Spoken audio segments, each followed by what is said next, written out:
Three events occurred in 2009 that I claim build upon the theme of hope from the Obama campaign. When Henry Louis Gates was asked by the police officer in Cambridge to provide his ID, Gates went into his kitchen and was followed by the police officer, a clear violation of privacy. When they returned to the front porch, Gates was arrested. "It looked like a police convention out there," said Dr. Gates. In an interview with Soledad O'Brien, Gates gives us details that were left out of the police report. He tells a different truth. In the birth episode of Sherry Shepherd's new sitcom on Lifetime TV, the mistress of Sherry's estranged husband goes into labor in her apartment as Sherry and her friends are leaving to go play tennis. They all end up at the hospital with Paula's bigoted, racist mother, played by Jane Curtin. However, by the end of the episode, we see Sherry as the character who has joined all of these people together, even the new baby, into an extended family. Sherry portrays a hopeful image of African American women as caretakers and family makers. Precious is a story of a Harlem teenager pregnant by her father for the second time. Clarice Precious Jones is 16 years old, obese, virtually illiterate, and expelled from her middle school by the white female principal. Her story is hopeful, however, because by the end of the movie, although she is still only 17 years old, she has both of her children, she is living independently from her mother, she is reading and writing at the 8th grade level, she is ready to attend high school, and she intends to go to college. The election of President Obama, I claim, seems to have changed the landscape of what can be said by both African Americans and by whites. As a white female, I would have thought that having a man of color holding the highest political office in the land would send a message of empowerment like no other. Even though I am hearing a new kind of truth for the first time, an African American colleague proposed that African American voices are coming out into the open. What we learned from Clarice Precious Jones and her mother Mary Johnston about intergenerational poverty and incest are dangerous truths, a dangerous truth being one which does not conform to the dominant ideology. In addition, my colleague and I both have noticed racist remarks are on the rise. Perhaps white racists feel like they can say out loud what was once said in private. In this presentation, I will use Foucault to make meaning of intersecting landscapes, the social or cultural one I have just described as a result of the election of President Obama, and the educational one which Precious the movie forces us to define more carefully. In Denver, during my presentation, I showed a 5-minute movie made from charts and graphs of statistical data to create the following landscape of U.S. education. The landscape of U.S. education today is that approximately 5 out of 10 students in classrooms look like and may have similar home lives to their middle-class white female teachers. Another 2 students out of 10 are either Black or American Indian and living in poverty. A small percentage are Asian, Hawaiian Native, or Pacific Islander, and the remaining students, approximately 3 out of 10 students, are Hispanic and living in poverty. If my math is correct, somewhere between 3 and 7 out of 10 students are living in poverty and are non-white, with a middle-class teacher who is a white female. This disparity is important because non-white students may be English language learners. They may have different learning styles from white students, and they may have come to school with the knowledge that generations of their own family members have been failed by the public school systems in the United States.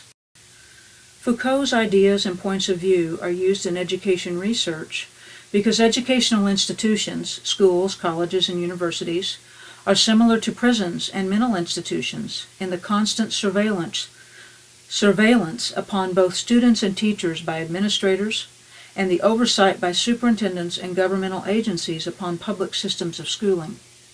Education is a knowledge enterprise steeped in power relations, and for students who are not the white majority, classrooms are significant loci of resistance. Knowledge, power, and self were Foucault's primary interests. He claimed that knowledge and power were intertwined. Since power is everywhere, knowledge resides in a particular place and a particular time. Later in his life, he reviewed the Greek philosophers and came to believe that an ethic of care for self was essential to the maintenance of a free subjectivity. Knowledge, that is truth, involves discourse, which are the practices, techniques, or rules that concern the speaking subject, power relations, and the words themselves. Therefore, truth becomes not only about knowledge, that is discourse or discursive formations, but also about the individual, the subject. A person is made into a subject through affiliation or disaffiliation, as in the mad and the sane, the sick and the healthy, the criminals and the good boys, the wealthy and the poor. The individual is not something that needs to be liberated. Rather, the individual is the closely monitored product of relations between power and knowledge. Power is everywhere, not because it embraces everything, but because it comes from everywhere. Let's see if we can tie Foucault's knowledge, subject, and power back into Precious the movie. Clarice Precious Jones is at the effect of the daily psychological and physical assaults from her mother, the white school principal who expelled her, and the sexual abuse perpetrated by both her mother and her stepfather, Carl Jones. Yet she persists. She improves her reading and writing and becomes independent of her mother, with the help of her teacher, played by Paula Patton, at the alternative school, Each One, Teach One. When Clarice tells the truth about her family situation to the social worker, played by Mariah Carey, it is not a truth we necessarily want to hear. It does not conform to the dominant beliefs, keep quiet, deny anything is wrong. When the mother tells the truth to the social worker, Clarice is freed.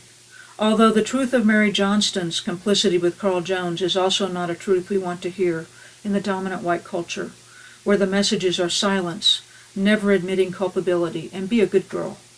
Yet this truth is not a truth that African Americans want to hear either. With the election of President Obama, however, African American society endures this truth. It isn't the truth of the Cosby Show, but it is a truth within American society. As Monique said on the red carpet at the Academy Awards, this is a universal story. At the end of this movie, Clarice has more than just a fat, black, welfare, pregnant teen subjectivity. If we look at some of Foucault's later writings, he suggests that care of self actually produces the subject. In the case of Clarice Precious Jones, her care for herself, through improving her reading, journaling, taking full responsibility for her children, becoming independent, and becoming motivated to finish high school and attend college, she transforms herself into a new subject.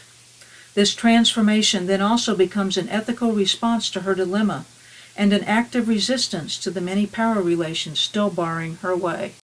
To summarize, I see a social and cultural landscape shifting, where racial issues are being brought into the light. I also see the educational landscape in crisis for white female teachers. Precious, the movie, offers a counterexample that might be used in classrooms along with the book Push to examine dominant beliefs about African American girls and women. The counter-message is that Clarice Precious Jones has hope. Like the students at Morehouse, there are no excuses. She is choosing to forsake the welfare system, to take full responsibility for her children, to complete high school, and go on to college. At this point in my Denver presentation, I showed the most popular trailer for the movie, with interviews added from Oprah, Monique, Paula Patton, and Gabby Sidibe. Clarice Precious Jones is the stereotypical black girl being left behind by the U.S. educational system. If you cannot read, you cannot even take a standardized reading test.